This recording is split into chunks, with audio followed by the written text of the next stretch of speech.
রক্তাক্ত বাংলাদেশ, সংখ্যালঘু নির্যাতনে দিল্লির কড়া হুঁশিয়ারি, লন্ডনে সরব প্রীতি প্যাটেল।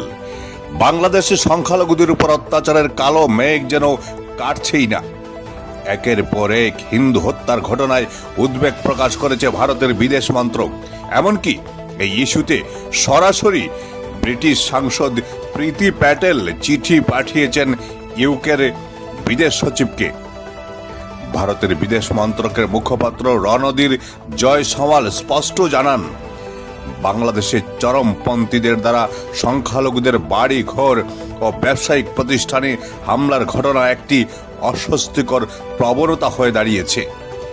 ব্যক্তিগত শত্রুতা বা রাজনৈতিক পার্থক্যের দোহাই দিয়ে এই অপরাধগুলোকে লঘু করে দেখানোর প্রবণতা লক্ষ্য করা যাচ্ছে, যা অপরাধীদের আরও সাহস যোগাচ্ছে।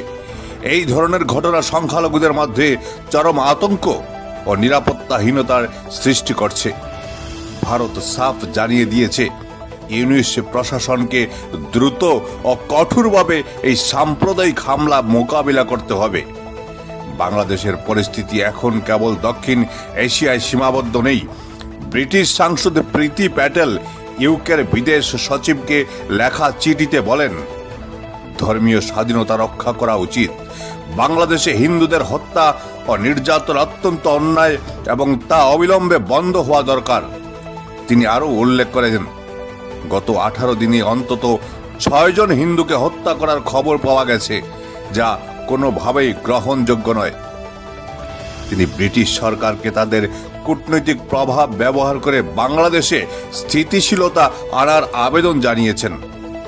বাংলাদেশে গত কয়েক সপ্তাহে ঘটে যাওয়া কিছু শিউরে ওঠা ঘটনা, নৃশংসভাবে হত্যা করা হয়েছে দীপু দাসকে, অন্যদিকে খোকন দাসের গায়ে আগুন ধরিয়ে দেওয়ার ঘটনা স্তম্ভিত করেছে বিশ্বকে। অমৃত মণ্ডলকে পিটিয়ে হত্যা এবং রানা প্রতাপ বৈরাগীকে গুলি করে খুনের ঘটনায় উত্তপ্ত হয়ে উঠেছে সেখানকার পরিবেশ।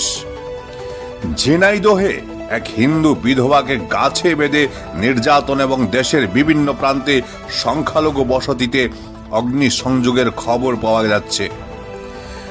বাংলাদেশে আগামী মাসেই নির্বাচন, তার আগে এই অস্থিরতা এবং বিচারহীনতার সংস্কৃতি আন্তর্জাতিক মহলে ইউনিশ সরকারের ভাবমূর্তিকে সংকটে ফেলেছে।